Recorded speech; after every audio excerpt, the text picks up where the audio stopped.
Hello there. This is another video of another project car that I've been doing. This is the Arrma Limitless that was delivered about a week or two ago now, and it's just taken me a little while to get it together and start the build. But I'll give you an update as I go along, as I change things and modify things. But let me show you what I've done so far to this car. It hasn't actually been tested yet, so it hasn't actually been on the road, but I've had the wheels rolling. So, from the front, all I've done from the front is just removed the, they're called caners or canisters or something, I'm not too sure what they're called. Just remove those for the time being, just reduced the downforce down. And the only other thing that I've done is just added some bigger clips for easy access. And the bigger clips make a big difference compared to those stock black ones that came. So, inside, I'll show you what I've done. Take this off. So, what have we done inside here? Quite a bit. Start with this side here. We have a TP motor in there. This is the competition motor. I think that's the stock 27 or 28 pinion gear that came with it. A set of Year Racing dual storm fans, I think they're called. What we've done is we took the battery tray out of here. Originally, I had the ESC, the XLX. And it was down here. But the problem I found was that it just wasn't, it was sitting too close to the motor and very, very, very close to the back wheel. And it was all very tight down here, very, very, very tight.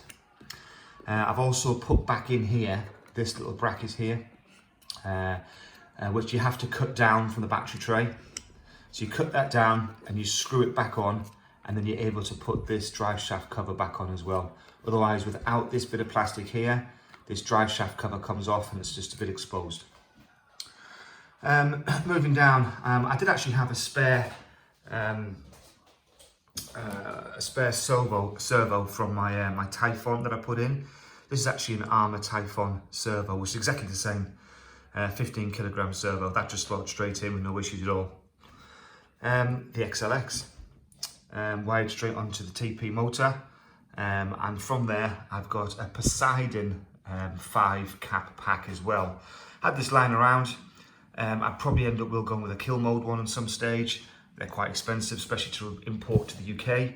But I've got a 5-pack Poseidon kill cap pack on there, which, to be fair, was probably going to do the job quite nicely. I've removed all the skirting around the side, except for this bit here, which I need to figure out. But as you can see on the other side, I've removed it all just for a better airflow. So I need to figure out here what to do with this battery pack, get rid of this huge lump of plastic here, and that will tidy that up a lot more. That shouldn't be too difficult to do. The XLX itself, well, that was mounted on a piece of plastic that came with the car. As you can see at the back of the car, there's this diffuser here. And this diffuser, this bit here, when it came, had a different piece on. And if you look in your pack, you get a completely flush panel, and you get a fin and 2 or 3 others.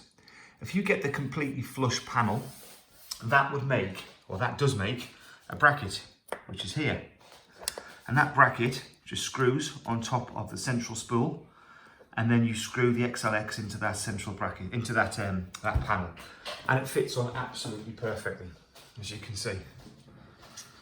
So, and then I've just slid another little bit of plastic underneath there for a bit of extra balance. Yeah, but that is on very, very, very, very, very, very tight, and it's a perfect fit. No modifications, no cutting of carbon fibre, nothing like that at all. But as soon as you mount the XLX onto there, you will then see that you can't put on the chassis brace, this bit here, because the chassis brace did go in there and did go in there. Now what I've done there is I've moved the XLX further over, and the chassis brace, as you can see, just goes on the outside.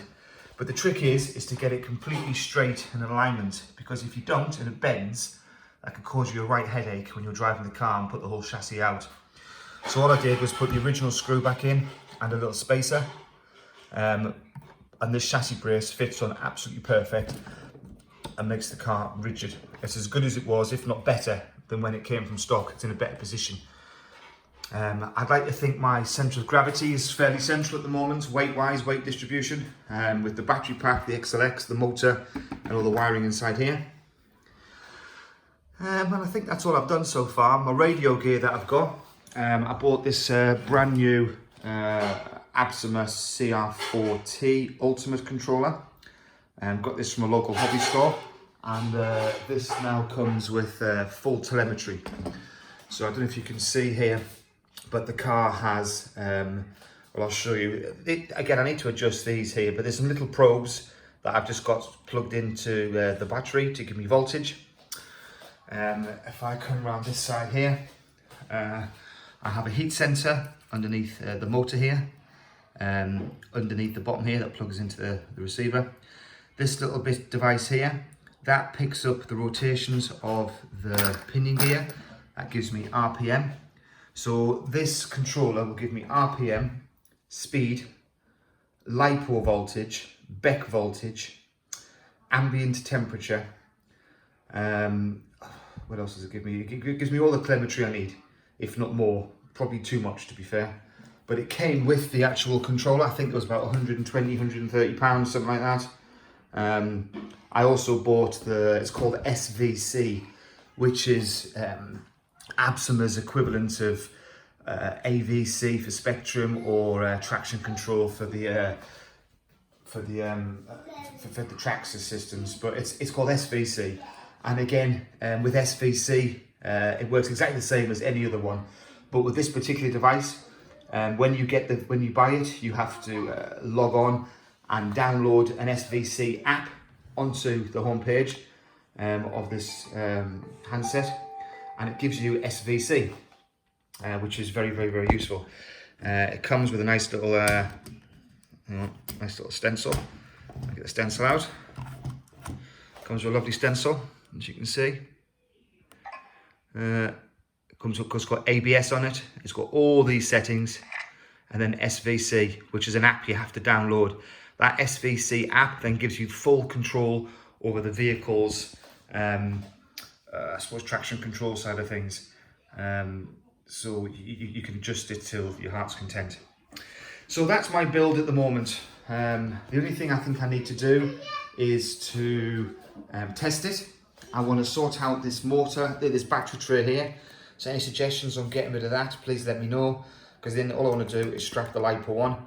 I'm using the 6S LiPo. I think she's good to go. And the other thing I did as well was I put on, again, it comes with it, but if you don't know, you don't know. But if you put on the bigger ones of these that come in the pack, and then you can drop it down one more, and you can actually lower the body shell. So I've lowered the body shell by 1 notch. So this shell fits on absolutely perfect, and with all that underneath it. So please let me know what you think. And this project will carry on. I'll let you know what the speeds are going to be like, but in reality it's cold and it's wet here today, so it's just a matter of finding a place to use it and a good day to use it.